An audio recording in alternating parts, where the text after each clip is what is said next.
Bugungi mavzuimiz kompyuter viruslari va antiviruslar.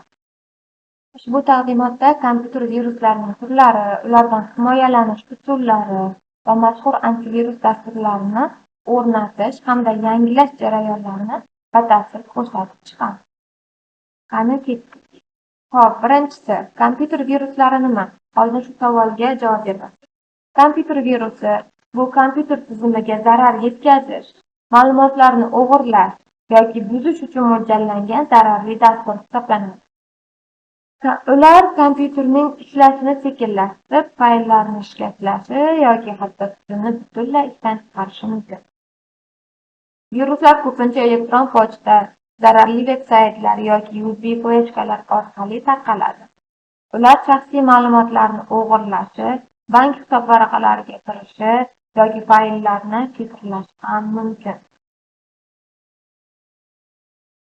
Eng keng tarqalgan virus turlari. Hozir sanab chiqamiz. Birinchisi Trojan, ya'ni bu dasturlar foydalanuvchiga foydali bo'lib ko'rinadi, lekin aslida yashirincha zararli vazifalarni bajaradi. Masalan, ma'lumotlaringizni o'g'irlaydi. Ikkinchisi Worm, ya'ni qurt. Qurtlar o'z-o'zidan ko'payib, tarmoq orqali boshqa kompyuterlarga tarqaladi va tizim resurslarini iste'mol qiladi. Uchinchisi josus dastur, ya'ni foydalanuvchining faoliyatini kuzatib, shaxsiy ma'lumotlarini yig'adi va uchinchi shaxsga yuboradi. To'rtinchisi esa ransomware. Bu dasturlar fayllarni shifrlab, ularni qayta tiklash evaziga pul talab qilishadi. Nima uchun antivirus dasturlari muhim?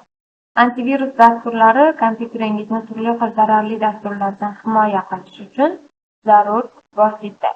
Real vaqt rejimida himoya, viruslardan skanerlash va olib tashlash, ma'lumotlar xavfsizligi va tizim ishlashini optimallashtirish. Ya'ni zararli dasturlar sababli yuzaga keladigan tizim sekinlanishini oldini olish uchun antiviruslar kerak hisoblanadi. Antivirus turlari ham juda ko'p virusga nisbatan.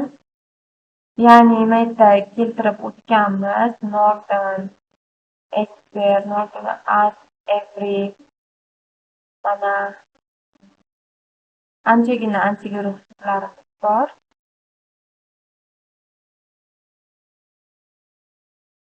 Kaspersky dunyodagi eng ishonchli antivirus dasturlaridan biri hisoblanadi. Kasperskyni yuklab olish, o'rnatish, aktivatsiya, bazani yangilash va skanerlash mumkin. Not 32 antivirusni o'rnatish va sozlashni bu yerda ko'rsatib o'tganmiz. Play Marketga kirib, Not 32 deb yozsalaring, yuklab olinadi, o'rnatiladi, litsenziyalarini ham bemalol kiritish mumkin, yangilash va skanerlash mumkin. Antivirus bazalarini yangilash nega muhim? Yangi tahdidlardan himoya.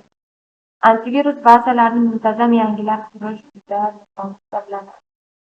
Antivirusning samaradorligini oshiradi, tizim xavfsizligini ta'minlaydi.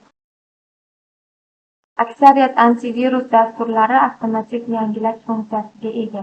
Shuning uchun bu funksiyani yopib qo'yish tavsiya qilinadi. Antivirus dasturlarini samarali ishlatish bo'yicha sizlarga 5 ta maslahat. Birinchisi, muntazam skanerlash, ya'ni kompyuterni kamida haftasiga bir marta to'liq skanerlash. Ikkinchisi, avtomatik yangilash, ya'ni antivirus bazalarining avtomatik yangilanishini doim yoqib qo'ying. Shubhali havolalardan ehtiyot bo'ling. Noma'lum manbalardan kelgan elektron pochta xabarlari va havolalarni umuman ochmang. Tizim firewallini faollashtiring yoki antivirus dasturidagi firewallni ishlating. Kafolatlangan dasturiy ta'minot, ya'ni faqat ishonchli manbalardan dasturiy ta'minotni yuklab oling va qo'llang. Xulosa o'rnida shuni aytishimiz mumkinki, kompyuter viruslari dunyosida xavfsiz bo'lish uchun doimiy hushyorlik va to'g'ri antivirus dasturlardan foydalanish muhim hisoblanadi. Viruslarning turlarini bilish ulardan himoyalanishga yordam bersa, to'g'ri antivirusni tanlash kompyuter xavfsizligini oshiradi. Antivirus bazalarini doimiy yangilash va ehtiyotkorlik bilan internetdan foydalanish eng yaxshi himoya hisoblanadi. Sizlarga yetkazmoqchi bo'lgan ma'lumotlarim shulardan iborat edi. Sog' bo'ling, salomat